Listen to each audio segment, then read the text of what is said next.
Friends good evening আমি Anindita welcome back to my channel. আর চলে এসেছি আমি প্রচণ্ড গরমের মধ্যে তোমাদের সামনে। কয়েকদিন থেকে এত গরম 44-45 ডিগ্রি টেম্পারেচার, যেটা নেওয়া অসম্ভব আমাদের পক্ষে। তো কী করব, নিতেই হচ্ছে, কোনো উপায় নেই, সকলকে নিতে হচ্ছে, আমি বলে না। আর তোমরা দেখেই বুঝতে পারছো সামনে রয়েছে আমার এই আইটেমগুলো, তোমরা দেখে সবাই বুঝতে পেরে গেছো। এটা হচ্ছে সেমাই। তো আমি এখন বানাবো সেমাইয়ের পায়েস।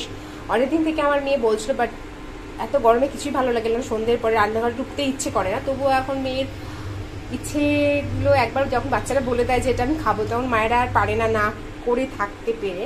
তো দেখো, সেটার উপকরণ নিয়ে আমি চলে এসেছি রান্নাঘরে। আর তোমরা কেমন আছো বলো, সবাই খুব সাবধানে থেকে, প্রচুর গরম পড়েছে। যত সম্ভব এখন হালকা পাতলা জিনিস খাওয়ার চেষ্টা করো। গরমে বাইরে না বেরোনোই ভালো, এমার্জেন্সি কাজ না থাকলে বাইরে থাকার চেষ্টা করো। আর প্রচুর পরিমাণে জল খাও, নানা ধরনের ফল, শসা, তরমুজ, এগুলো অবশ্যই খাও, মাস্ট বি, শরীরের পক্ষে প্রচণ্ড দরকার এগুলো। আর বেশি কথা না বাড়িতে চলো ফিরে যাই। আর দেখো, এখানে আমি দুধ নিয়ে নিয়েছি 500 মতো। আর আমার হাতের কাছে এইটাই ছিল আমুল গোল্ডের দুধটা, তো আমি সেটাই ইউজ করলাম। গরুর দুধ আছে, যাই হোক, দিয়ে যায়নি, তো এটাই আমি নিয়ে নিলাম। আর দেখতে পাচ্ছি এখানে রয়েছে ঘি, এই ঘিটা দিয়ে আমি এখন ভেজে নেবো। আর ননস্টিকে ফ্রাইং প্যানটা চাপিয়ে দিয়েছি ইন্ডাকশনে, এটা এখন আমি ভেজে নেব, সিমুইটা ভেজে নেব। তো আমি এখানে দেখো ঘি দিয়ে নিয়েছি। এবার আমি এখানে সামুইটা 1 কাপ সামুই আছে, এটা দিয়ে দিলাম। এখন এটাকে একটু বেশি নাড়াচাড়া করে নেব, একটু ভেজে নেব লাল লাল করে, তাহলে একটু টেস্টটা বাড়বে।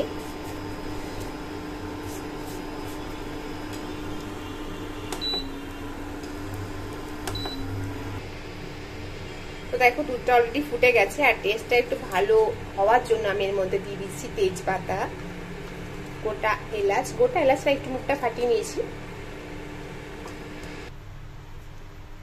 আর এই দেখো কিশমিশ আর দিলাম কাজু বাদাম। আর এই পাশে লাল লাল করে দেখো অলরেডি ভাজা হয়ে গেছে, এটাও আমি দুধের সঙ্গে অ্যাড করে দেবো। এটা আবার ফুটে গেছে। আর দেখতে পাচ্ছি সামনে রয়েছে চিনি, আমি সেটা এখন অ্যাড করে দেবো পরিমাণ মতো। আর দেখো, এটা যেহেতু সেমাইটা 2 ধরনের হয়, একটা মোটা ধরনের হয় আর একটা পাতলা সরু মতন হয়। তো এটা আমার সরু ছিল, তো বেশি ফোটানোর দরকার নেই। তো আমার দেখো একটু পাতলা করে নামালে আবার পরে জমে যায় একদম। তো এটা আমার রেডি হয়ে গেছে। আর পরে তোমাদেরকে অবশ্যই জানাবো টেস্ট কীরকম হয়েছে, শেয়ার করবো, আশা করি ভালোই হবে। তো আমার একদম দেখো, আমি এখন গ্যাস বন্ধ করবো, কারণ বেশি ঘন হয়ে গেলে পরে একদম জমে যাবে। তো একটু পাতলা করে নামানোই ভালো, কারণ ওটা আস্তে আস্তে পরে ঘন হয়ে যায়। তো আমার পুরো টোটাল রেডি হয়ে গেল সেমাইয়ের পায়েস।